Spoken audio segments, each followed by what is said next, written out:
بسم اللہ الرحمن الرحیم رب اشرح لی صدری ویسر لی امری واحلل عقدۃ من لسانی یفقہوا قولی صلی اللہ علی حبیبہ محمد وآلہ وسلم۔ السلام علیکم احباب صدق و وفا، امید کرتا ہوں آپ خیریت و عافیت سے ہوں گے اور اللہ سبحانہ تعالیٰ کی قربتوں کو سمیٹ رہے ہوں گے۔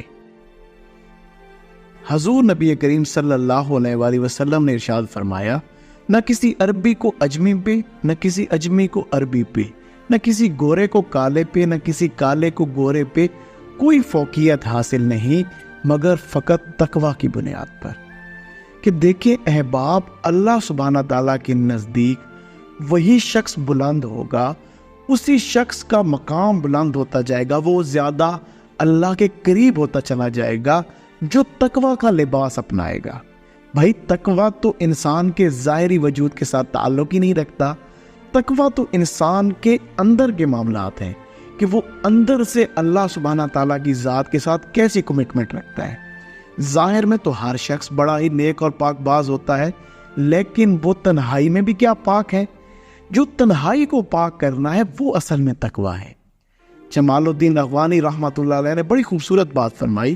آپ فرماتے ہیں کہ میں جب گیا نا یورپ، تو یورپ کے اندر میں نے اسلام دیکھا مگر کوئی مسلمان نہیں دیکھا۔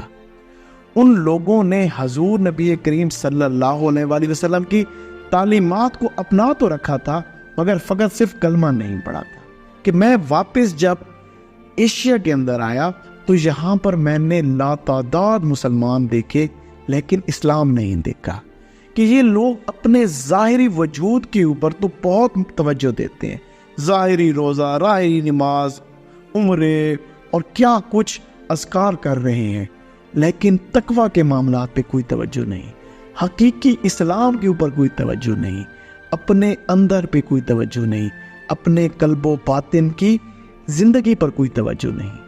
اور جو اللہ والے ہوتے ہیں، جو رہنما اور رہبر ہوتے ہیں، جو خواص ہوتے ہیں، وہ پہلے اپنی ذات کی صفائی کے اوپر متوجہ ہوتے ہیں، پہلے اپنی ذات کی صفائی کرتے ہیں، اپنے قلب و باطن کی صفائی کرتے ہیں، اور اپنے ساتھ جڑے لوگوں کو بھی اسی طرح متوجہ کرتے ہیں۔ جو بھی ان کے پاس آتا ہے انہیں قلب و باطن کی صفائی پر لگاتے ہیں۔ ظاہری عبادات بھی ہوتی ہیں، ظاہر پہ بھی توجہ ہوتی ہے، لیکن پہلے اندر پر توجہ دی جاتی ہے۔ اندر پاکی آئے گی تو باہر وہ پاکی ضرور ظاہر ہوگی۔ جب اندر ہی گند ہے تو باہر سے جتنی بھی کوشش کر لی جائے، جتنی بھی نمازیں پڑھ لی جائے، جتنے بھی روزے رکھ لیے جائے، وہ صرف ایک شاید تکبر کے اندر چلے جائے کہ میں بہت زیادہ نیک پاک باز، اگر اندر کے معاملات درست نہیں ہیں۔ جس کے اندر کے معاملات درست ہوتے ہیں اس کے اندر تو عز و نیاز آتا جاتا ہے۔ وہ تو اپنی نیکیوں میں بھی برائیاں تلاش کرتا ہے، وہ تو کہتا ہے میرا کچھ بھی نہیں ہے۔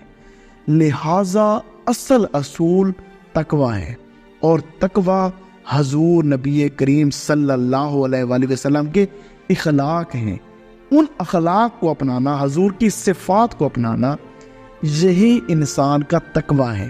حضور کے ظاہر و باطن کو اپنا لینا یہی اصل میں تقوی ہے۔ اور یہ کیسے؟ یہ جب حاصل ہوتا ہے، جب انسان کا تقوی کا معاملہ درست ہوتا ہے تو انسان کی روح کے اوپر جو دھول ہے وہ صاف ہو جاتی ہے۔ قلب و باطن میں سے اللہ کی ذات کے علاوہ سب کچھ نکل جاتا ہے۔ لہٰذا آپ جو بھی کچھ کرتے رہیں، اگر آپ نے تقوی نہیں اپنایا، اپنی ذات کے اندر اترے نہیں، اپنے اندر کو صاف نہیں کیا، تو اس وقت تک کچھ بھی حاصل نہیں۔ اگر ہم نے حضور نبی کریم صلی اللہ علیہ وآلہ وسلم کے اخلاق کو نہ اپنایا، اگر ہم آپ کے اخلاق اپنانے سے قاصر رہے، تو پھر ہم نے کچھ بھی نہ پایا۔